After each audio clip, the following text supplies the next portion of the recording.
네, 그래, 지적이란 토지를 지적 공부에 등록하는 것이다 라고 했을 때 이 토지의 표시에는 소재, 지번, 지목, 면적, 경계, 잡 6가지가 있고 이때 지번, 지목, 면적, 경계를 등록하는 방법을 보았죠.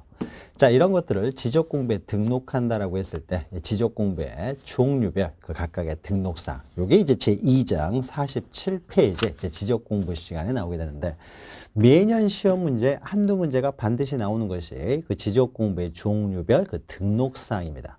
자, 그러면은 우리가 기본 강의 시간에도요 지적 공부의 종류별 등록사항을 자세히 설명을 드렸었는데 자, 이 시간에도요 이것은 굉장히 중요한 내용이고 하니까 기본 강의 시간 했던 내용을 다시 한번 간단하게 다시 정리해 보도록 하죠. 자, 우리가 지적 공부에는 크게 대장이 있죠. 대장이라고 하는 것은 이제 문자나 숫자로 등록해 놓은 장부를 말하는 거죠. 자, 대장의 대표적인 것은 이제 일반적인 토지는 토지 대장에, 임야는 일반적으로 이제 임야 대장에 등록되는 거죠. 그래서 대장에는 토지 대장, 그다음에 임야 대장이 있다는 거죠. 이때 대장할 때 대자는 큰 대자가 아니라 한눈에 알아볼 대자라고 했어요. 그래서 토지의 표시를 한눈에 알아볼 수 있도록 만들어 놓은 장부를 말합니다. 그러면 토지대장과 임야대장에 등록되는 사항은요 동일해요. 그러니까 따로 구별할 필요도 없고 토지대장, 임야대장에는 이제 토지에 대한 모든 정보가 다 등록된다라고 기억하시면 돼요. 따라서 여기에 등록되는 사항을 따로 외우는 게 아니라고 했습니다. 그런데 토지대장, 임야대장에 때로는 등록되지 않는 것들이 있다고 했어요. 그래서 토지대장, 임야대장은 여기에 등록되지 않는 것을 기억하시라고 했죠. 자, 그러면은 토지대장, 임야대장은 문자나 숫자로 등록되다 보니까 그림으로 나타내 줘야 되는 이 경계는 등록할 수가 없다는 거죠. 따라서 이 경계를 등록하기 위해서 이제 도면을 만드는 거죠. 도면을. 자, 도면에는 토지대장에 등록된 토지의 도면을 경계를 등록하기 위한 도면으로 지적도가 있고요. 임야대장에 등록된 토지의 경계를 등록하기 위한 임야도가 있죠. 또 지적도와 임야도에 등록되는 사항은 거의 다 동일해요. 동일하니까 이것은 이제 한꺼번에 이렇게 보면 되는 거죠. 그러면은 토지대장, 임야대장에 등록되지 않는 것이 하나 나왔죠. 도면이 나옴으로써, 도면이 두 가지가 있죠. 도면이 나옴으로써 토지대장, 임야대장에는 경계가 등록되지 않는다라는 거 기억하시고요. 그럼 대장에는 토지대장, 임야대장만 있느냐? 자, 원칙적으로 토지는 이제 토지대장, 임야대장에 다 이제 등록을 해야 되는데 하나의 토지가 두 사람 이상이 소유할 때요. 자, 일단 먼저 토지대장, 임야대장에는 소유자는 기록을 하는 거죠. 과세 등을 위해서 소유자가 기록이 됩니다. 자, 그런데 소유자가 두 사람 이상인 경우에는 그 소유자별 지분을 여기다 다 기록하다 보면은 토지대장, 임야대장의 부피가 너무 커지기 때문에요. 그 소유자별 지분을 기록하기 위한 따로 장부를 만드는데 이것이 바로 공유지 연명부죠. 공유지 연명부. 그래서 어떤 토지가 공유지였을 경우에는요. 토지대장 지적도 이외에 공유지 연명부를 또 하나 만드는 거죠. 그러니까 이 내용은 여기 안에 들어가야 되는데 부피가 커지는 걸 막기 위해서 공유지 연명부를 따로 만드는 거죠. 이 공유지 연명부에는 그 소유자별 지분을 이제 기록해 놓은 거죠. 그러니까 토지대장, 임야대장에는 뭐가 기록이 안 됩니까? 소유자가 두 사람 이상일 경우에는 그 지분이 기록이 안 되는 거죠. 공유지 연명부를 따로 만들어 여기다 기록을 하기 때문에 소유자는 기록하지만 그 소유자별 지분은 기록하지 않는다라는 거죠. 또 어떤 토지는 집합 건물이 들어와 있는 경우가 있죠. 뭐 상가 아파트가 들어와 있어요. 그러면 토지에 대한 권리로서 대지권을 가지고 있는데 이 대지권은 그 세대마다 대지권 비율은 틀릴 수가 있는데 대지권은 토지에 대한 권리이기 때문에 이것도 토지대장에 등록되지만 세대별 그 대지권 비율, 전유 부분별이 되겠죠. 이 전유 부분, 세대별, 전유 부분별로 그 대지권을 여기다 다 기록하려면 또 부피가 너무 커지니까 그 대지권을 등록하기 위한 장부를 또 따로 만드는데 이것이 바로 대지권 등록부죠. 자, 대지권 등록부에는 뭐가 기록되겠습니까? 각 전유 부분별 대지권 비율이 기록되겠죠. 대지권 비율. 근데 대지권 비율을 기록하려면은 전유 부분마다 대지권 비율은 틀릴 수도 있기 때문에요. 전유 부분 건물 표시도 함께 나와야 되겠죠. 전유 부분 건물 표시. 그런데 토지 위에 집합 건물이 두 동이 이렇게 있을 수도 있는 거죠. 그러면은 301호가 두 개가 있게 되기 때문에 이 건물의 301호냐, 이 건물의 301호냐 해서 그다음에 건물 명칭도 나와야 되겠죠. 건물이 하나라고 하더라도요, 건물 명칭은 적습니다. 그런데 건물 명칭은 이제 두 동 이상일 때 특별히 실익이겠죠. 그래서 어떤 건물에 몇 호가 대지권 비율이 얼마냐, 이 세 가지가 한 세트로 기록이 되는 거죠. 하나라도 빠져버리면 대지권 비율을 정확히 표현할 수가 없으니까요. 그럼 대지권은 권리죠, 권리. 그래서 여기는 전유 부분의 대지권 비율만 있는데 과세, 우리가 대장의 지적공부의 소유권, 그 지분을 기록하는 이유는 과세를 위한 것인데 전유 부분에 과세하는 것이 아니라 전유 부분 소유자에게 과세를 할 거 아니에요. 그래서 여기는 소유자를 또 기록을 하는 거죠. 전유 부분의 소유자가 되겠죠. 근데 전유 부분에 301호 이렇게 있을 때 소유자가 두 사람 이상이면요. 그러면 소유권제 지분이 틀려질 거 아니에요. 대지권 비율로 틀려지게 되겠죠. 그래서 전유 부분이 두 사람 이상 소유자면은 소유자별 그 지분도 기록을 해야 되겠죠. 지분도. 여기까지 기록을 하는 거죠. 자, 그러니까 토지대장에는 뭐가 또 빠져나갑니까? 장부가 하나 나옴으로써 또 대지권에 관한 사항이 기록이 안 되는 거죠. 대지권의 사항을 기록하지 않는다는 것은 대지권 비율, 전유부분 건물 표시, 건물 명칭 이 세 가지 중에 어떤 것도 기록이 안 된다는 거죠. 이 세 가지가 한 세트이기 때문에요. 그렇죠. 그래서 집합 건물을 만약에 있을 경우에는 이때는 토지대장 지적도 이외에 대지권 등록부가 또 하나 만들어지는 거죠.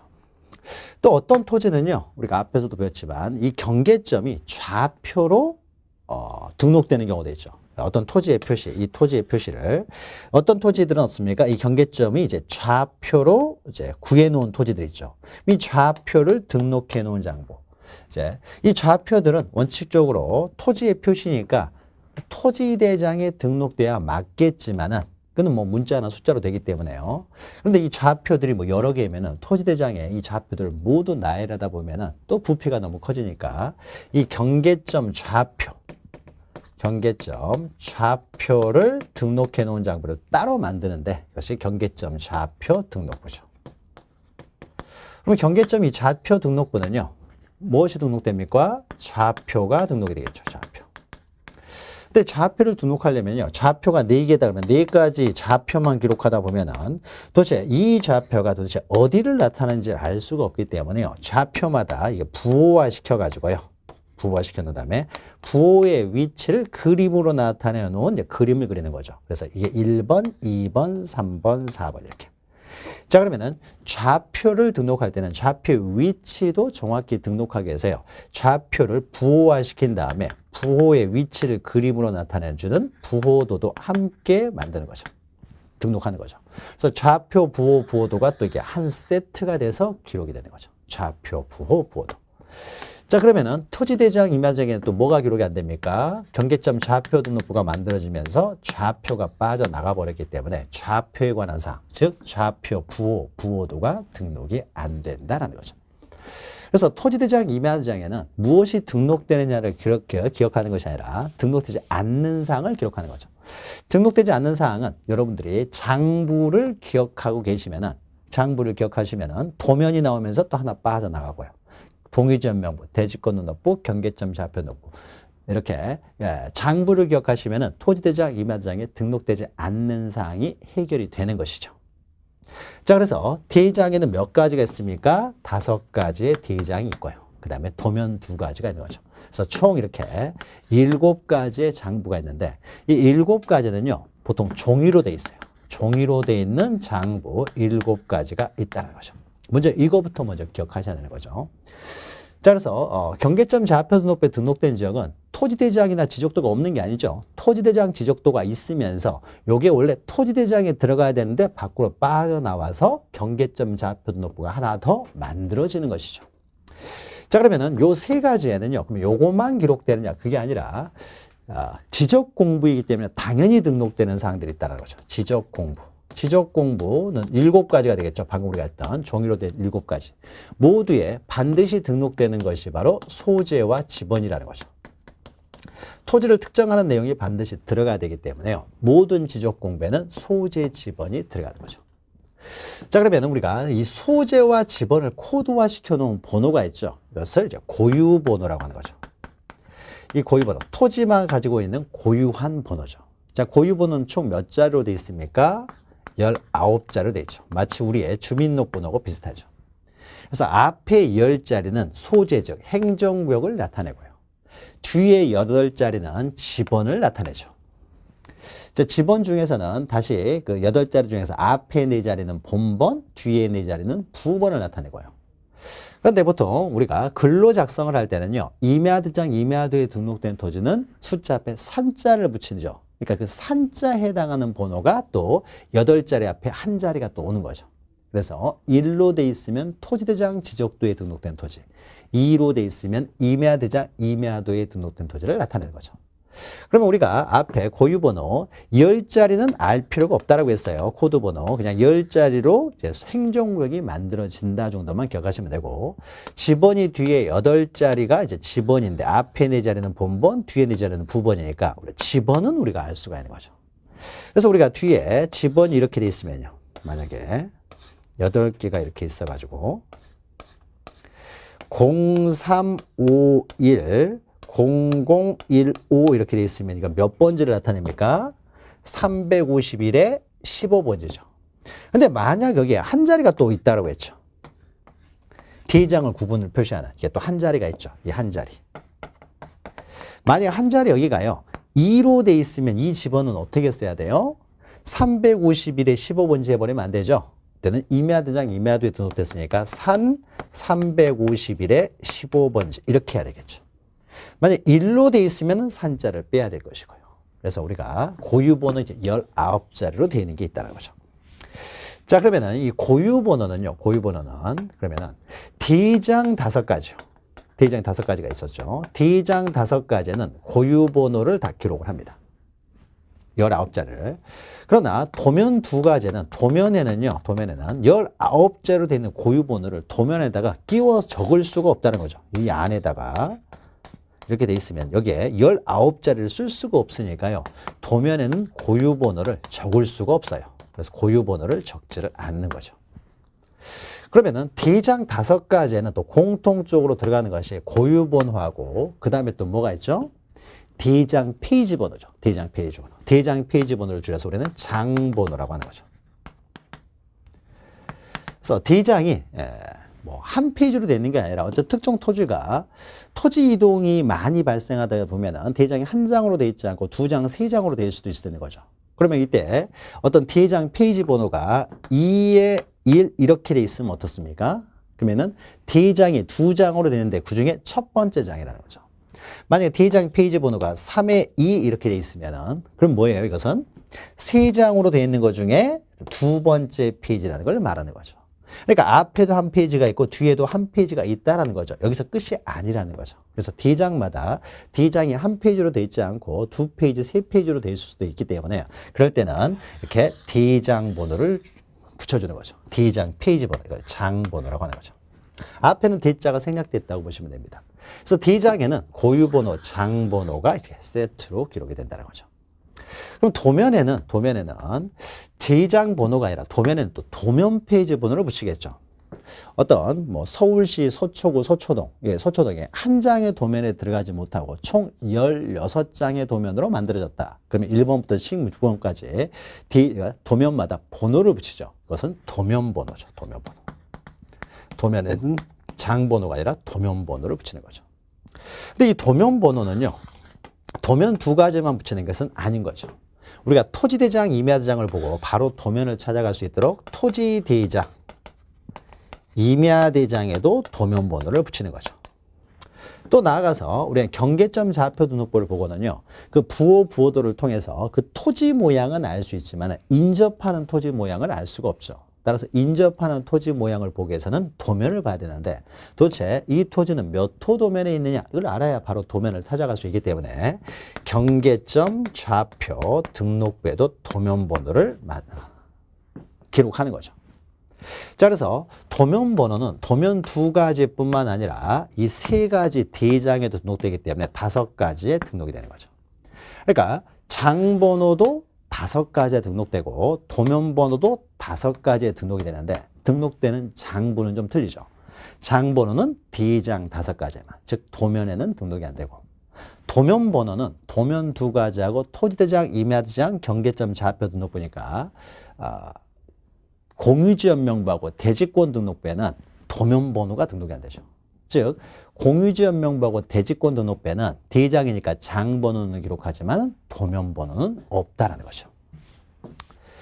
자, 그러면은 우리가 자, 여기까지 하게 되면 어떻습니까?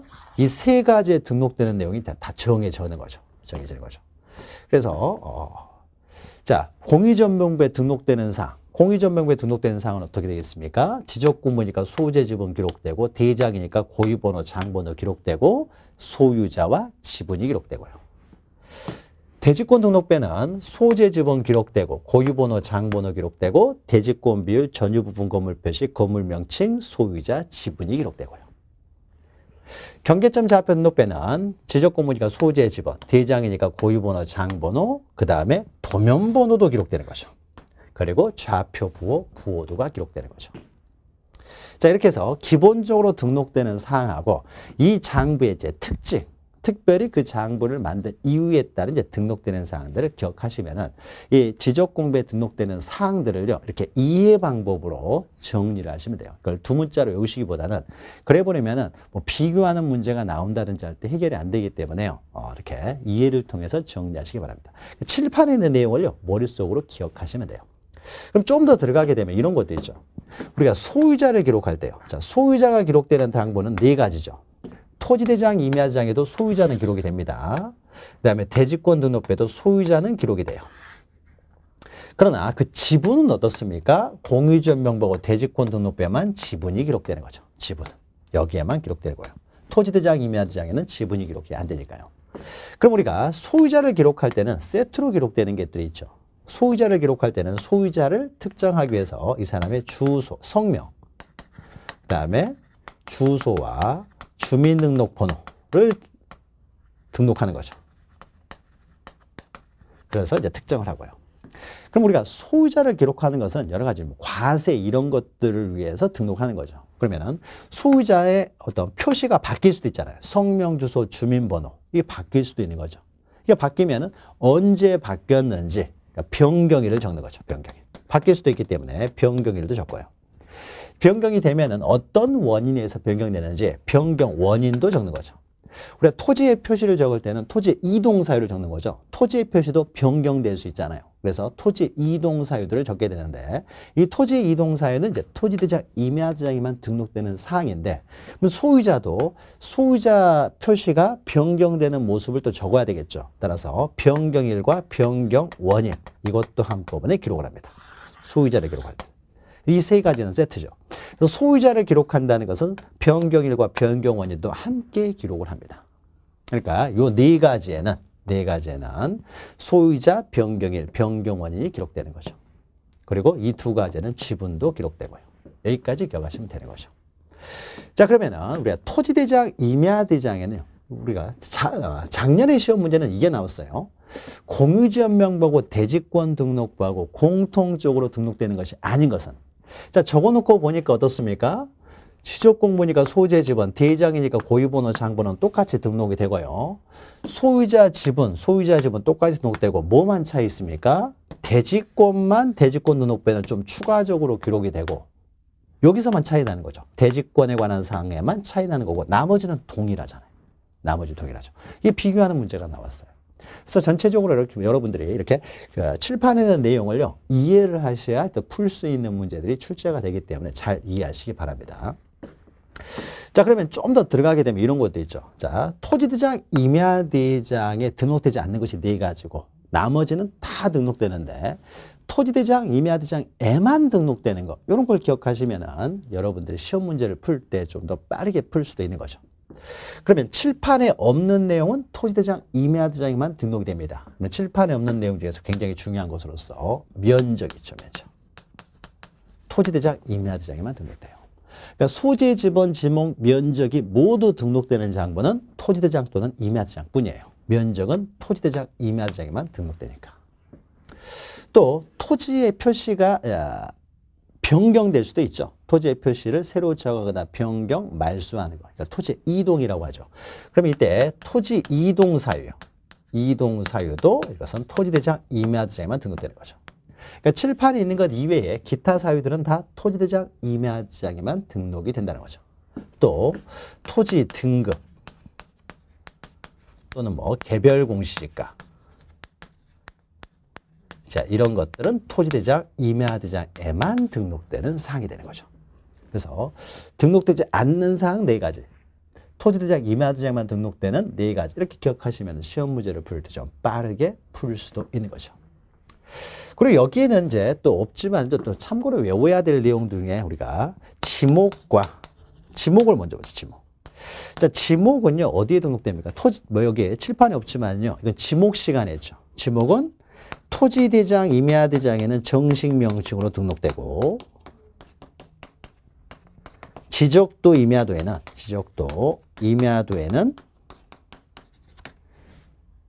부호로 등록된다 했잖아요. 그러니까 이 4가지에만 지목이 등록되는 거예요. 그럼 지목과 똑같은 장부, 이 4가지에만 등록되는 것이 축척이 있었다는 거죠. 그래서 우리가 지목, 축척이 또 한 세트로 해서 이 4가지에만 등록됩니다. 지축 이렇게 외우시든지 이렇게 외우시라고 했죠. 자, 축척은요, 도면에는 당연히 축척이 등록돼야 되겠죠. 그리고 토지대장, 임야대장에는 저 앞에서 했던 4가지를 제외하고는 다 등록한다고 했죠. 그러니까 토지대장, 임야대장에도 축척이 등록돼요. 그래서 우리가 토지대장, 임야대장만 보고서도 축척이 500분의 1이다. 그러면은 이것은 도시개발사업 시행지역이구나. 축척이 뭐 6,000분의 1이다. 굉장히 싼 지역이구나. 대충 알 수가 있는 거죠. 그래서 지목과 축척이 또 지목이 등록되는 이 4가지에만 등록되는 게 또 축척이 되는 거죠. 이건 따로 이렇게 정리하시면 되는 것이죠. 자, 그러면은 여기까지 이렇게 하고요. 그 다음에 여기까지 하게 되면요, 먼저 전부 다 설명을 드리고 책을 통해 정리하도록 하죠. 여기까지 하게 되면은 저 문자나 숫자로 되어 있는 대장 5가지의 등록사항이 모두가 끝난 거죠. 그래서 고유하게 등록되는 거, 당연히 등록되는 사항들 기억하시면 되고요. 자, 그러면 도면 2가지에 등록되는 사항을 보죠. 도면 2가지. 도면 2가지에 등록되는 사항은요, 여러분, 우리가 도면에 얘가 있죠. 60페이지, 61페이지에. 그래서 도면을 연상하시면서 여러분들이 기억을 하시라고 그랬어요. 그래서 먼저 61페이지에 그림을 놓고 보게 되면요, 도면을 보면은 맨 왼쪽이 어떻습니까? 십자가 표시 모양이 있는데 이것을 뭐라고 했습니까? 이것을 색인도라고 했죠. 색인도가 있고요. 자, 그 다음에 오른쪽에 이제 용인시 운학동 지적도 있죠. 용인시 운학동 지적도. 여기까지가 우리는 이 지적도의 제목이 된다 그래서 제명이라고 했죠. 그럼 제명 안에 어떻습니까? 여기 토지들은 다 용인시 운학동의 토지들이기 때문에요, 이 토지들의 소재를 알 수가 있는 거죠. 소재가 있는 거죠. 제명이 있고 제명 안에 소재가 있고요. 그 다음에 옆에 이렇게 좌표라고 돼 있어요. 제명 끝에 좌표라고 돼 있으면 이것은 경계점 좌표 등록부에도 등록된 지적도다라고 할 수 있는 거죠. 경계점 좌표 등록부는요, 이 지적도에 있는 토지들만 경계점 좌표 등록부에 등록됩니다. 그러니까 지적도에 있는 토지들만 이 좌표를 구하는 것이지, 임야도는요, 좌표를 구하지는 않습니다. 임야도는 우리가 뒤에서 하겠지만 언젠가는 임야대장, 임야도는요, 토지대장 지적도로 통일이 돼야 돼요. 통합이 돼야 되기 때문에 임야대장, 임야도를 자세히 다시 측량을 해가지고 뭐 좌표를 구하고 할 필요 없어요. 언젠가는 이것은 다 지적도, 토지대장으로 옮겨 등록해야 될 토지들이기 때문에 옮겨 등록하면서 그때 측량을 하면 되지, 임야대장, 임야도에 있는 상태에서 다시 뭐 좌표를 구하는 측량을 할 필요는 없다는 거죠. 언젠가는 지적도, 토지대장으로 합쳐져야 되기 때문에요. 그래서 제명 끝에 좌표라고 적는 거죠. 예전에 시험 문제는 이렇게 나왔어요. 좌표 등록부에 등록되는 그 지적도는 제명 앞에 수치라고 적는다. 수치라고 적는 게 아니죠. 제명 끝에 좌표라고 적는다. 그러니까 두 문자로만 외우시면 안 되고 이렇게 연상을 해가지고 기억하시면 돼요. 그 다음에 이제 오른쪽에는 뭐가 있습니까? 제20장 중 8호 있죠. 8호. 20장 중 8호. 이게 뭐예요? 도면 번호죠. 총 20장으로 돼 있다는 거죠. 운학동은. 그런데 이게 8호 지적도다. 그럼 8호 지적도니까 어떻습니까? 색인도 여기가 8번이 들어가는 거죠. 그래서 오른쪽을 보고 싶으면 9호 지적도를 봐라. 아랫부분을 보고 싶으면 13호 지적도를 봐라. 그래서 다음 지적도를 찾아가도록 만들어 놓은 그림이니까 이걸 색인도라고 하는 거죠. 그 다음에 이제 오른쪽에는 어떻습니까? 축척이 나오죠. 축척은 이거 도시개발 사업을 했다라고 하면 이제 500분의 1이 되겠죠. 그래서 축척이 이제 500분의 1로 나오는 거죠. 도면에 이제 축척이 나오고요.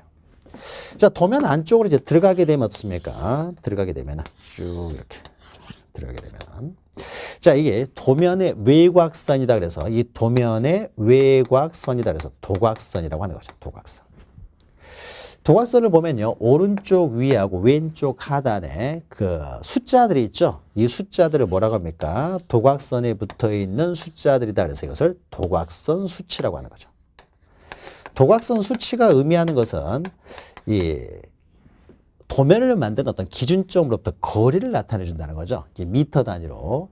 따라서 우리가 실제 거리, 도면상의 이제 거리는 우리가 자를 대고 알 수 있지만 실제 거리는 어떻게 되느냐 이런 것들을 도곽선 수치를 보며 알 수가 있다는 거죠. 그래서 예를 들어서 오른쪽에는 11만 4,200이고 왼쪽에 11만 4,000으로 되어 있으니까 여기서부터 여기까지 거리는 200m구나. 또 여기 위에 보시면은 29만 4,150m, 여기는 29만 4천이니까 여기서 여기까지 실제 거리는 150m구나. 라는 걸 알 수 있는 거죠. 그럼으로써 어떻습니까? 실제 거리를 우리가 대충 짐작할 수가 있는 것이죠. 그리고 도곽선 오른쪽 아래 보니까 여기 이런 말이 있죠. 자, 이 도면으로 측량하지 말아라. 이런 말이 있는 거죠. 자, 이것은 뭘 나타냅니까? 이건 경계점 좌표 등록부에 등록된 토지라는 거죠. 경계점 좌표 등록부에 등록된 토지니까 측량을 할 때 뭐로 측량해야 돼요? 언제나 좌표로 측량해야 되지 절대 도면으로 측량하지 말라는 거죠. 이 도면에서 측량하지 말아라. 요것은 경계점 좌표 등록부 시행지역의 지적도에만 특히 더 들어가는 내용이 되겠죠. 일반적인 도면에는 없는 내용이죠. 경계점 좌표 등록부 시행지역에만 있는 것이고요. 그 다음에 이제 가운데로 들어가면 어떻습니까? 이렇게 들어가게 되면 요 선, 이것이 바로 경계를 나타내고요. 그러면 토지 안에 뭐가 있습니까? 77의 대, 77의 7대 이렇게 되어 있으면은 요게 이제 지번을 나타내고 뒤에는 지목을 나타내겠죠. 지목. 경계가 있고요. 자, 그 다음에 경계 이렇게 보면 여기 깨알 같은 숫자들이 있죠? 그래서 뭐 좀 작죠? 저도 잘 안 보이네. 너무 작아서. 25.10인가요? 25.10인가요? 28.10인가요? 아무튼 여기 숫자들이 있어요. 그렇죠? 숫자들이. 이것도 미터 단위예요. 그러니까 25.10이다 그러면 25.10m예요. 그럼 25.10m면은 어떻습니까? 25m 10cm를 말하겠죠. 그럼 이것도 어떻습니까? 이것은 이 경계점과 경계점 간의 거리죠. 경계점 간의 거리. 여기도 다 측량을 좌표로 하기 때문에 좌표에 의해서 측정된 경계점 간의 거리가 등록되죠. 경계점 거리. 자, 이것도 어떻습니까? 경계점 좌표 등록부 시행지역에서만 특히 더 기록되는 것이 되죠. 경계점 간의 거리가 기록이 되고요. 자, 이런 것들이 이제 기록된 다음에요. 그 다음에 우리가 여기 보면은요, 동그라미 5, 동그라미 6, 동그라미 여기 동그라미 10, 동그라미 9 이렇게 되어 있는 게 있죠. 그럼 여기에 뭘 나타냅니까? 지적 기준점의 위치죠. 이 지적 기준점의 위치는 삼각점 및 지적 기준점의 위치죠. 위치가 등록됩니다. 이것은 일반적인 도면에도 등록이 되는 거예요. 그 안에 지적 기준점이 있을 경우에는 지적 기준점의 위치도 이렇게 등록이 됩니다. 등록이 돼요. 그 다음에 여기 그림에 나타나지 않지만요. 우리가 그림을 이제 그려가지고 했죠. 만약 여기에 건축물이 있어요. 건축물이 있는데 이 건축물이 경계를 넘어섰느냐 넘어서지 않았느냐에 대한 측량을 했을 때, 자, 건축물이 경계를 넘어섰느냐 넘어서지 않았느냐 하는 측량을 우리는 지적 현황 측량이라고 하는 거죠. 자, 일반적으로는 도면에는 건축물이 위치가 나오지 않지만 이렇게 지적 현황 측량을 했을 경우에는 나중에 또 다툼이 있을 때를 대비해서 도면에 어떻습니까? 건축물의 위치를 표시해 놓는 거죠. 건축물이나 구조물의 위치. 건축물 위치도 때로는 표시가 됩니다. 이게 뭐 건축물의 종류 이런 게 아니죠. 종류 이런 것들을 기록하는 것이 아니라요. 건축물의 뭐 번호 이런 걸 기록하는 게 아니죠. 위치만 정확하게 제도해가지고 3cm를 넘었다. 이렇게 정확하게 위치를 제도해서 기록하는 거죠. 그래서 건축물의 위치, 이것도 때로는 등록되기도 한다는 거죠. 근데 여기에 건축물 위치가 아무것도 나오질 않았다는 것은 여기는 한 번도 어떤 건물들도 건물이 없는 게 아니죠. 건물들에 대한 지적 현황 측량을 한 번도 해본 적이 없다는 것을 의미하는 거죠. 그래서 건축물의 위치, 지적 기점 위치, 자, 이런 것도 등록되는 거죠. 자, 이것이 도면에 등록된 사항을 이제 다 정리해 놓은 거죠. 도면에 등록되는 사항이 다 끝난 거죠. 자, 그래서 위에 있는 대장에 등록되는 사항, 밑에 있는 도면에 등록되는 사항을 이렇게 연상을 해서 정리를 하셔서 시험에 이제 나오면 반드시 다 맞추시기 바랍니다. 그럼 지금까지는요, 이 종이로 되어 있는 7가지의 지적 공부에 대해 살펴봤어요. 근데 이 지적 공부를 지금은 어떻습니까? 전산화를 시켜놨죠. 전산화. 그래서 전산화를 시켜놓은 장부가 또 하나 있어요. 자, 이것을 우리는 이렇게 표현하죠. 정보 처리 시스템을 통하여 기록 저장된 지적 공부. 자, 정보 처리 시스템을 통하여 기록 저장된 지적 공부. 저장된 지적 공부 이렇게 표현하죠. 자, 그러면은 전산화된 지적 공부를 표현할 때는요, 이렇게 항상 수식어를 줍니다. 정보 처리 시스템을 통하여 기록 저장된 지적 공부 이렇게 표현을 해요. 만약 이런 수식어가 없이 단순히 지적 공부 그러면은요, 요 종이로 된 지적 공부만을 말해요. 종이로 된 지적, 앞에 수식어가 없이 나오면은 그냥 지적 공부 그러면은요, 이건 종이로 된 지적 공부를 의미하고, 정보 처리 시스템을 통하여 기록 저장된 지적 공부 이렇게 하면 이것은 전산화된 지적 공부다 이렇게 하는 거죠. 그러면 총 지적 공부의 숫자는 이런 전산화된 지적 공부까지 합쳐가지고 총 8가지가 있게 되는 거죠. 8가지. 그래서 그 8가지의 종류별 등록상을 봤어요. 자, 그러면 책을 통해서 보도록 하죠. 자, 49페이지 보시면은 지적 공부의 종류 이렇게 되어 있는데요. 종류는 한 장 넘기시면은 표를 이렇게 그림을 그렸는데요. 이렇게 기억을 하세요. 종이로 된 7가지가 있고 전산화된 하나가 있다. 그리고 종이로 된 7가지는 대장하고 도면으로 나누는데 대장 5가지, 도면 2가지가 있다. 밑에 보시면 경계점 좌표 등록부는 대장과 도면 사이에 또 다른 걸로 경계점 좌표 등록부를 또 따로 빼가지고 정리를 해 놓으셨는데 이 책에서는 그러지 말고요. 경계점 좌표 등록부는 대장에 포함되는 것으로 이렇게 하시라고 그랬죠. 이렇게 하니까 어떻습니까? 깔끔하게 등록되는 사항들이 다 정리가 되잖아요. 그렇죠? 이렇게 정리를 하시기 바랍니다. 자, 그러면은요, 밑에 지적 공부의 보존 및 반출이 있는데, 자, 이것은 우리가 지적 공부의 종류별 등록사는 한 다음에 할 거예요. 그래서 53페이지를 보시면은요, 지적 공부 종류별 등록사항이 있습니다. 그래서 우리 책에는 이렇게 정리되어 있는데요. 제가 유인물을 통해서 나눠드렸죠. 기본 강의할 때도. 심화 강의에도요. 거기 해당 부분에 똑같은 유인물이 지금 올라가져 있기 때문에요. 기본 강의 때 출력을 하셨던 분들은 그걸 그대로 보시면 되고 지금 가지고 있지 않으신 분들은요. 심화 강의 지금 4강, 지금 4강이 4강이죠. 4강 거기에 올려져 있기 때문에 그걸 출력하시면 돼요. 우리가 많이 봤던 것이기 때문에 그냥 화면상으로만 보셔도 정리가 됩니다. 그래서 유인물을 가지고 정리하죠.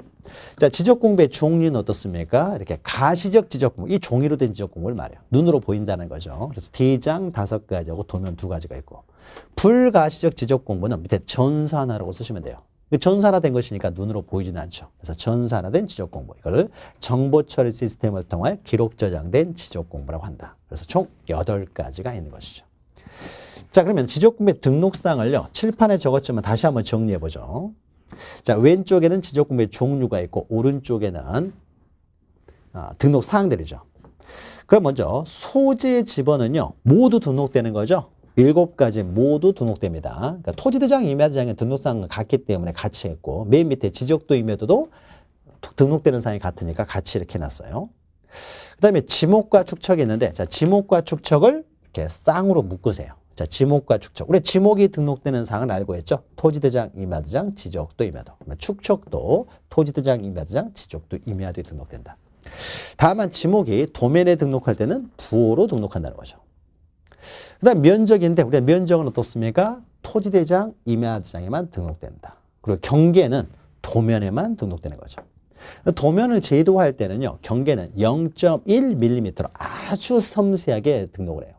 그래야 전자면적 지정기로 측정을 할 때 오차가 그만큼 적게 나오겠죠. 그래서 아주 섬세하게 0.1mm로 아주 얇게 제도합니다.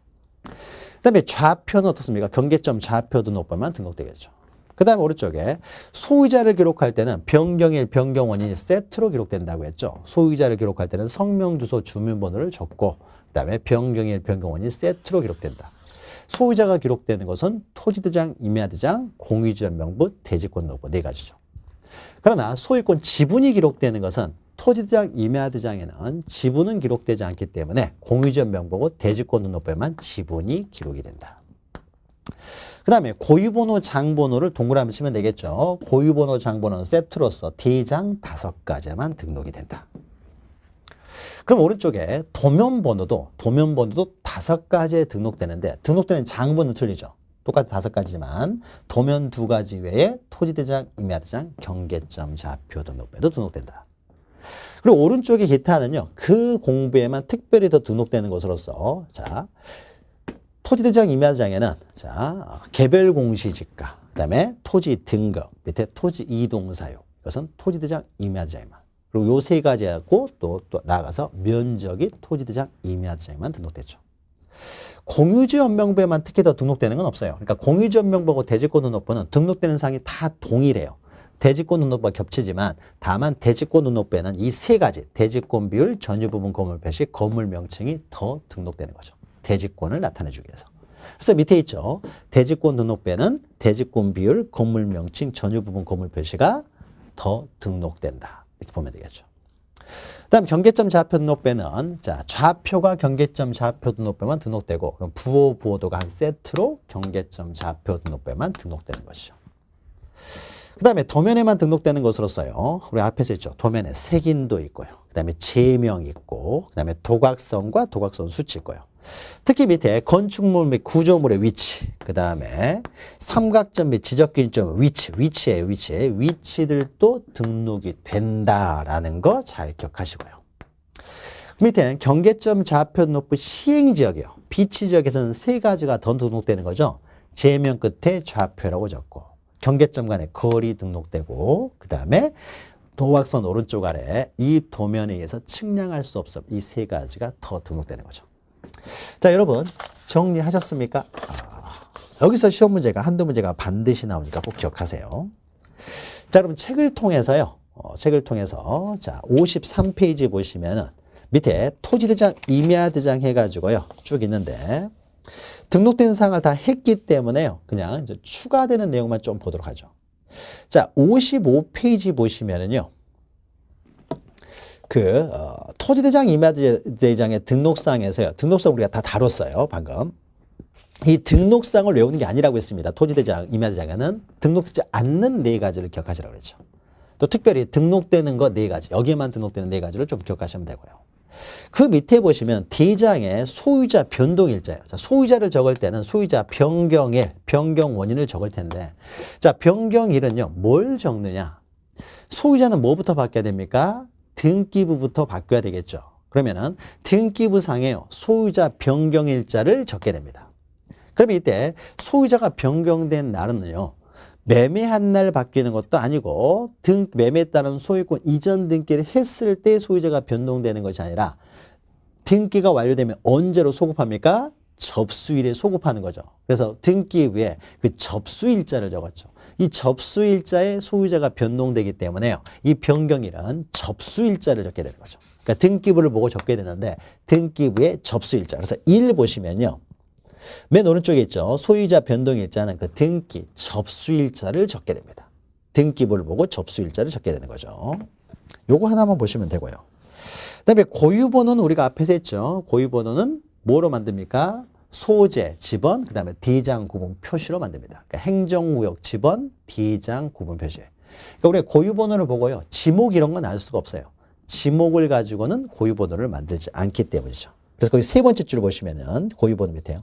소유자나 지목은 알 수가 없다는 거죠. 고유번호를 가지고 요 정도 참고로 좀 기억하시면 되고요. 자, 그 다음에 공유지연명부 넘기시면 공유지연명부가 있는데 오른쪽 보시면 공유지연명부에 의해서요. 소유자가 2인 이상이면 공유지연명부를 만든다. 등록사항은 우리가 앞에서 했던 거죠. 자, 넘기시면 또 이제 대지권 등록부가 나옵니다. 의 보시면요. 대지권 등록부는 대지권에 대한 정확한 그 비율은 어디에 나오겠습니까? 등기부에 있겠죠. 권리에 관한 사항이니까. 그래서 부동산 등기법에서 등기에 대지권 등기가 되어 있었을 때 그 대지권 비율을 그러니까 등기부를 보고 옮겨 적는 거예요. 그래서 부동산 등기법이에요. 대지권 등기가 된 때에는 그러면 그 대지권 비율도 있을 거 아니에요? 그러면 등기부를 보고 이제 옮겨 적게 됩니다. 등록사항은 우리가 앞에서 했으니까요. 넘기시면 되겠죠. 그 다음에 이제 도면이 있죠. 도면. 자, 도면의 등록사항에 대해서는 61페이지에 있는데 이것도 우리가 다 했어요. 다 했으니까 넘기시고요. 넘기시고. 자, 그러면은 도면과 관련돼서는요. 1번은 우리가 앞에서 했죠. 경계점 좌표 높은 시행지역에서는 제면 끝에 좌표. 그 다음에 이 도면에서 측량할 수 없음. 그리고 여기는 없지만요. 경계점 간의 거리도 등록이 되는 거죠. 요 내용은 앞페이지에 있어요. 앞페이지에. 그 등록사항 해가지고요. 국토교통부 령이 정하는 사항에서 61페이지 하단에 보시면 4번에 좌표에 계산된 경계점 간의 거리에서 이것은 경계점 좌표 등록부를 갖춰두는 지역에 한정한다. 이렇게 나오죠. 자, 2번은요, 요게 밑에 보시면요, 29회 때 요게 이제 나왔는데, 이거 한번 나왔으니까 안 나온다고 생각하시면 돼요. 그래서 이걸 외울 필요는 없어요. 시험에 거의 나오지 않는 내용이 한번 나왔는데, 자, 2번 보시면 지적 도면에는, 지적 2번이에요, 그 위에. 자, 지적 도면에는 지적소관청의 직인을 날인합니다. 도면에는 그 직인이 있어요, 직인이. 다만, 정보처리 시스템을 통하여 관리하는 지적도. 전수 하나 된 지적 공부에는 도장을 찍을 수가 없잖아요. 거기다가 전수 하나 되기 때문에 여기에는 직인이 도장에 찍혀지질 않겠죠. 우리가 그 등기에 뒀습니까? 방문 신청할 때는 도장 찍어서 제출해요. 전자 신청할 때는 도장을 찍지 않는 것이죠. 도장 대신에 공인인증 정보가 대체하는 거죠. 그러니까 전수 하나 되기 때문에 직인을 찍을 수가 없는 거죠.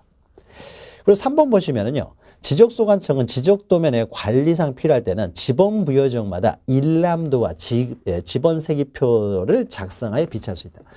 자, 우리가 공부를 하지 않은 내용은 다 맞는 내용이라고 생각하시면 돼요. 안 배운 내용은 다 맞는 내용이다. 그리고 우리가 공시법에 있는 내용을 다 다루기는 힘들기 때문에요. 우리가 시험에 나오는 내용을 중심으로 하는데 시험 문제는 항상 똑같이만 나오지 않기 때문에 뭘 다른 걸 또 집어넣습니다. 집어넣으면은요, 보통 옳은 내용을 집어넣어요. 이게 정답이 되는 내용보다는 정답이 안 되지만 이제 이렇게 구색을 맞추는 형식으로 들어가는 내용들이 있어요. 그래서 우리가 배우지 않은 내용은 일단 답이 아니다라고 생각하세요. 배우지 않는 내용이 답이 되는 경우도 있긴 하게요. 있긴 했는데 그것은 한 문제 정도 나올까 말까 하기 때문에요. 보통 우리가 배우지 않은 내용은 옳은 내용이다라고 생각하시면 돼요. 자, 지번부여지역마다 일람도 이렇게 있는데 일람도라고 하는 것은 여러분들이 공인중개사 사무소 가면 한 벽면에 지도가 크게 그려져 있어요. 그러니까 지번부여지역이니까 동 전체죠. 동 전체에 대해서 일반적인 내용을 이렇게 기록해 놓은 거예요. 보기 편하게. 이건 측량을 통해서 만드는 게 아니라 그냥 보기 편하게 만들어 놓은 거예요. 그러니까 일람도, 지번, 색인표 이런 것들을 비치할 수가 있다라는 거예요. 있다. 자, 이 정도 보시면 되고요. 밑에 지적 도면의 축척이죠. 맨 밑에. 자, 도면의 축척은 이것도 시험 문제 한번 나왔는데 축척은요, 우리가 기본 강의 시간에 했던 거죠. 그래서 일제 때 도면을 처음에 만드는데 이것을 1200분의 1을 기준으로 했다는 거죠. 그래서 1200분의 1. 그래서 1200분의 1을 기준으로 해가지고요. 도면을 만들어요. 그러면 이것을 2배를 확대하면은 600분의 1이 되겠죠. 600분의 600분의 1 만들어주고. 2배를 또 축소를 해요. 축소를 하니까 어떻습니까? 2400분의 1짜리가 만들어지고요. 근데 이것을 5배로 축소를 해요. 이 1200분의 1을 5배로 축소하면 이제 6000분의 1이 되겠죠. 6000분의 1짜리가 만들어져요. 근데 6000분의 1짜리를 또 2배로 확대를 해요. 그러니까 3000분의 1짜리가 또 만들어집니다. 그래서 일제 때는요, 요 5가지를 사용을 했어요. 그럼 이때 3000분의 1, 6000분의 1은 임야도에서 사용을 했고요. 또 지적도에서는 5가지를 모두 사용했어요. 그러니까 1200분의 1만 잘 기억하시면 돼요. 이게 기준이 돼가지고요. 2배 확대하고 2배 축소하고 5배 축소했다가 다시 2배 확대하고. 근데 최근에는요, 이것을 600분의 1, 1200분의 1 하다 보니까 소수점이 많이 나오니까요. 지금에 와서 도시개발 사업 시행 지역에서는 소수점이 많이 나오지 않도록 하기 위해서요. 지적 확장 측량을 할 때 아예 500분의 1 축척으로 만든다는 거죠. 그러면 농촌 같은 경우는 이렇게까지 확대할 필요는 없으니까요. 1000분의 1로 한다는 거죠. 1000분의 1. 농어촌 정비 사업을 했을 때. 그래서 500분의 1짜리, 1000분의 1짜리가 이제 만들어짐으로써 총 7가지가 만들어져 있는 거죠. 그래서 여기 2000분의 1은 없죠. 2000분의 1은. 그래서 2000분의 1 끼워가지고 오른쪽에 있죠. 기출문제 해가지고 2000분의 1짜리가 나왔는데 1200분의 1이 기준으로 해가지고 만들어졌다. 이렇게 이해를 하시게 되면은 이것도 다 우리가 7가지로 쉽게 기억할 수도 있겠죠. 자, 넘기시면 또 경계점 좌표 등록부가 나오죠. 자, 경계점 좌표 등록부의 의의를 보죠. 65페이지 보시면요. 자, 경계점 좌표 등록부는 경계점 위치를 평면 직각 종행선 수치로 표시한 좌표 동그라미 치면 되겠죠. 좌표에 의해서 나타나는 지적 공부다. 그럼 경계점 좌표 등록부는 어디에 두냐면은요. 지적 확정 측량 실시 오른쪽에 있죠. 지적 확정 측량을 할 때는요. 항상 좌표까지 구합니다. 어차피 다시 전체적으로 정확하게 측량을 하기 때문에요. 도시개발 사업이라든지 농어촌 정비 사업 실시지역이 되겠죠. 여기서는 측량을 하는 김에요. 좌표까지 구해요. 그 다음에 축척 변경 사업 시행지역이요. 우리가 뒤에서 축척 변경하죠. 축척 변경을 하면은요, 다시 도면을 만듭니다. 엄청나게 많은 필지에 대해서 다시 도면을 만들 때요. 어차피 다 측량을 하니까 이때도 그냥 500분의 1로 해가지고 축척 변경 사업 시행지역은 다 500분의 1입니다. 500분의 1을 하면서 좌표값까지 구해요. 그래서 지적 확정 측량 실시지역이나 축척 변경 사업 실시지역에서는 다 경계점을 좌표로 구합니다. 근데 경계점 좌표 등록부에 등록된 지역은요. 우리가 도면으로 보면 편하지 좌표로 보면 쉽지가 않죠. 그래서 우리가 좌표로 했을 때와 도면으로 했을 때 경계를 나타내는 방법이 좌표보다는 도면이요. 우리가 이해하기도 편하고 시각적으로 보기도 편하고 그 다음에 비용도 적게 들어요. 좌표를 구하려면 비용도 많이 듭니다. 모든 게 도면이 장점이지만 도면이 하나의 단점이 있는데 정밀도가 떨어진다는 거죠. 그래서 그 정밀도를 보완하기 위해서 경계점 좌표 등록부를 만든 거죠. 그래서 경계점 좌표 등록부는요. 보기도 불편하고 돈도 많이 들지만 단 하나 정밀도가 높다는 장점이 있습니다. 자, 그 다음에 등록사항은 우리가 앞에서 했고요. 앞에서 했죠. 그리고 특징 보시면은요. 2번 했던 거죠. 지적 확정 측량 축척 변경 시행지역에서 반드시 비치해야 되고요. 또 3번 보시면은 우리가 경계점 좌표 등록부 비치 지역에서도 당연히 토지대장 지적도는 있습니다. 그리고 하나 더 경계점 좌표 등록부를 만든다는 거죠. 4번 보시면은 경계점 좌표 등록부에 등록된 지역은 모든 측량은 다 좌표랍니다. 모든 측량은 다 좌표래요. 그리고 5번 보시면은 이제 지적 확정 측량과 관련돼서 도시개발 사업 시행 지역은 500분의 1이지만 농어촌 정비 사업 이런 데들은 이제 보통 이제 1000분의 1로 합니다. 그리고 그 이외에 축척이 6000분의 1짜리도 만들 수도 있지만은 보통은 이제 500분의 1, 1000분의 1이에요. 자, 요렇게 하면은요, 7가지의 등록사항을 모두 했죠. 그럼 다시 앞으로 가서요, 50페이지를 보죠, 50페이지. 자, 지적 공부의 종류별 등록사항은 이제 다 정리가 됐어요. 자, 그러면 이 지적 공부는 굉장히 중요하기 때문에 잘 보존을 해야 되겠죠. 그러니까 보존, 반출 등 해서요. 지적 공부 관련된 부수적인 내용들이 나오죠. 이런 부수적인 내용들도 시험에 한 문제 정도 출제가 되기 때문에 좀 기억을 하셔야 돼요. 자, 지적 공부는 굉장히 중요하기 때문에 잘 보존을 합니다. 자, 그러면은 1번 보시면 지적 소관청 동그라미 치시고요. 오른쪽에 쭉 가면은 지적 공부가 나오죠. 지적 공부. 자, 이 지적 공부라고만 돼 있으면 종이로 된 지적 공부를 말해요. 그러면 종이로 된 지적 공부는 누가 보관하겠습니까? 해당 지적소관청이 보존하는 거죠. 해당 지적소관청이. 전국에서 다 종이로 되는 거 전체를 다 보존할 수는 없으니까요. 해당 지적소관청에서 보존을 합니다. 자, 잘 보존해야 되기 때문에 세 번째 줄에 함부로 반출해서는 안 돼요. 연구에 보존하는데 함부로 반출해서는 안 돼요. 그러나 반출할 수 있는 경우가 딱 2가지 있습니다. 그래서 기억 보시면 천재지변, 불났어요. 그러면은 반출해야 되겠죠. 그 이외에 니은 보시면은 시도지사 승인, 자, 시도지사 승인 쓰면 반출할 수 있어요. 그래서 우리가 시도지사 승인사항이 3가지가 있었죠. 지적소관청이 어떤 행위를 할 때 시도지사 승인을 받아야 경우가 3가지. 우리가 어떻게 했습니까? 지반축했죠. 그래서 지번 변경, 그다음에 지적공부 반출, 그다음에 축척 변경. 이 세 가지는 시도지사 승인사항이다. 이 세 가지를 제외하고 시도지사 승인을 받아야 된다 그러면 모두 틀린 표현이다. 이렇게 했었던 거죠. 시도지사 승인사항이다라는 것만 기억하시면 돼요. 나머지 2번, 3번은 모르셔도 되고요. 오른쪽 하단에 기출을 보시면은요. 지적소고관청이 그 종이로 된 지적공고를 보존을 하는데 이 지적소고 설치 기준이 나왔어요. 자, 이것은 지적법에서 나머지는 쉽게 나왔어요, 작년에. 근데 요 내용은요, 틀리라고 나오는 문제예요. 아, 이게 시험 문제 나왔으니까 이거 외워야 됩니까? 해가지고요, 지적소고 설치 기준 해가지고 왼쪽에 우리 법 조문, 규칙이 있는데요. 한 번 나왔으니까 안 나온다고 생각하시면 돼요. 이것은 처음 나왔어요. 처음 나왔으니까, 이것은 한 번 나왔으니까 앞으로 10년 내에는 안 나온다라고 생각하십시오. 넘기시면 돼요. 그 다음 오른쪽에 4번 보시면요. 51페이지에. 자, 전산화된 지적공부요. 그러니까 종이로 된 지적공부는 해당 지적소관청에서 보존하는데 전산화된 지적공부는 몇십 년을 거쳐서 전산화 시켰으니까 이거 잊어버리면 큰일 납니다. 그러니까 보존해야 될 사람이요. 시장, 군수, 구청장 외에 시도지사에게도 보존 의무를 부여해요. 그래서 관할 시도지사, 시장, 군수, 구청장이 영구히 보존한다는 거죠. 그러니까 정보 처리 시스템을 통해 기록 저장된 지적 공부. 항상 이렇게 수식어가 붙는다고 했습니다. 전산화된 지적 공부는. 그래서 전산화된 지적 공부는 시장, 군수, 구청장 외에 시도지사도 보존해야 된다는 거죠. 자, 그런데 시도지사도 잊어버릴 수가 있잖아요. 멸실 시켜버릴 수 있어요. 그럼 몇십 년 동안에 준비해 놨던 것이 의미가 없는 거죠. 따라서 5번 보시면 국토교통부 장관 동그라미 치시고요. 국토교통부 장관은 이런 정보처리 시스템을 통하여 보존해야 되는, 즉 전산화된 지적공부가 시도지사도 잊어버릴 때 멸실 훼손될 경우를 대비하여 이 지적공부를 복제 동그라미 치시고요. 미리 백업을 해놓으라는 거죠. 복제하여 관리하는 정보관리 체계를 구축해야 된다. 정보관리 체계라는 것은 쉽게 말하면 시스템이에요. 그러니까 복제하여 관리하는 시스템을 구축하라는 거죠. 다시 말하면 복제해 놓으라는 거예요.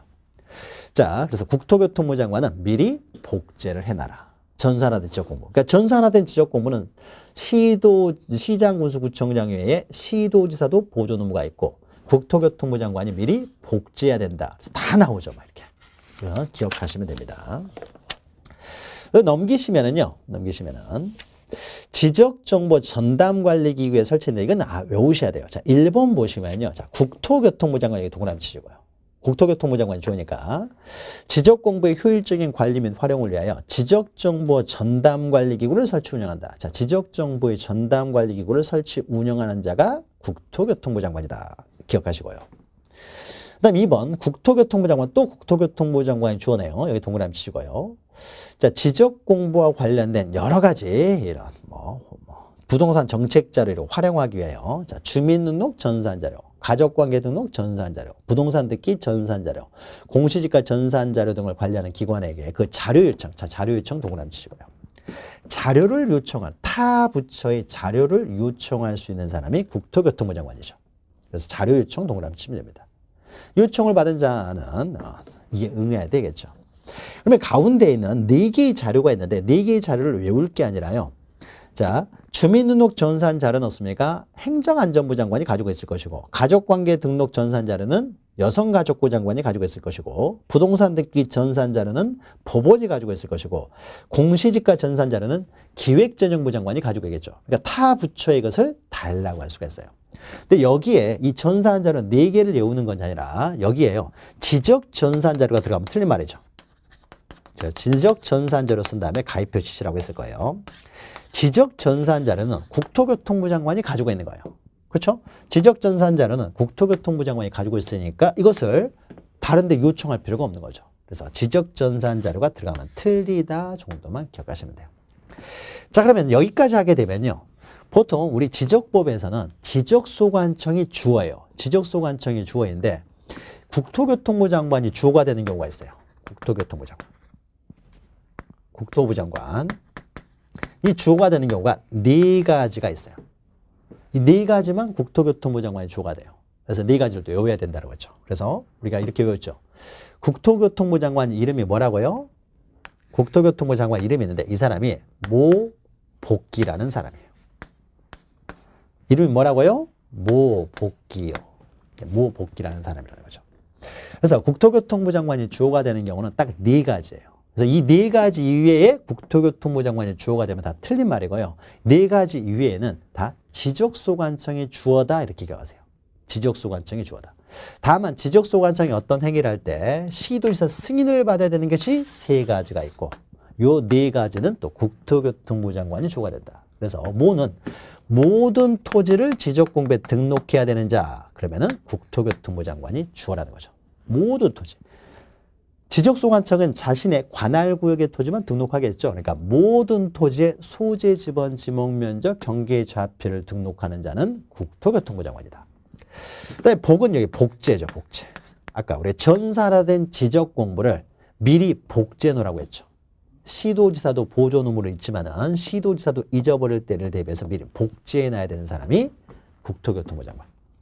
기는 우리 지적법에서 기구는 딱 하나 나옵니다. 기구인데요. 지적정보 전담관리기구. 그냥 기구만 기억하셔도 돼요. 기구 나오면은 국토교통부 장관이다.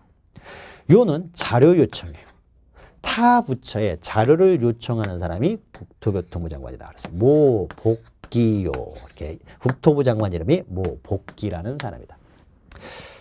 그러니까 뭐더라 해가지고 뭐였더라 머릿속을 이제 복기를 해버리는 거죠. 국토교통부 장관이 주어가 되는 것이 뭐였더라 머리를 복기해 보니까 뭐 복기요 이렇게 기억하시면 돼요. 마지막으로 밑에 있는 것까지만 조금만 보죠. 자, 지적공부를 잘 보존하고 있다가요. 국민이 요구하면 이제 열람이나 등본 발급을 해줘야 되겠죠. 자, 그러면 그 방법입니다. 1번 지적공부 단순히 지적공부라고 돼 있으면 종이로 된 지적공부예요.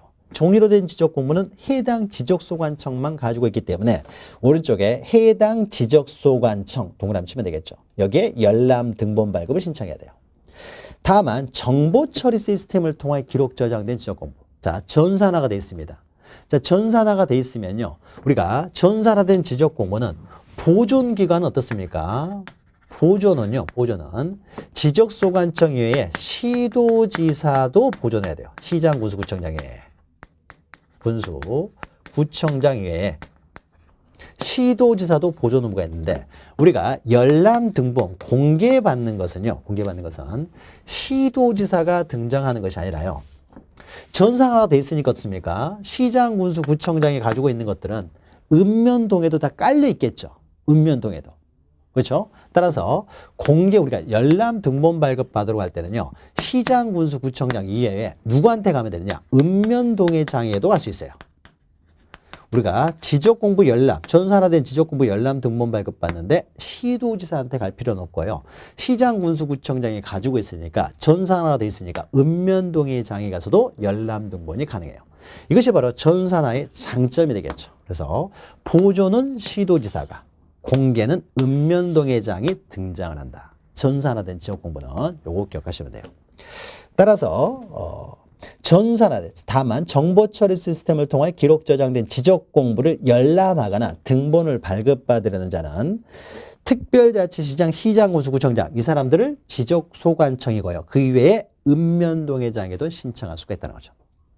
근데 세 번째 줄에 있는 거요. 이건 중요한 건 아니지만은 지적도 임야도예요. 지적도 임야도는 가로 40, 세로 30으로 돼 있어요. 임야도는 가로 50, 세로 40으로 돼 있고. 자, 이것은요. 읍면동의 장에 가서는 볼 수 없어요. 이것은 직접 지적소관청에 가야 돼요. 지적소관청에 가야 됩니다. 읍면동의 장은요. 이 커다란 이런 것들을요. 발급할 수가 없어요. A4 용지로만 발급이 가능해요. 그러니까 커다란 거는 발급이 안 되기 때문에 자, 전산화된 지적도 임야도를 보고 싶으면요.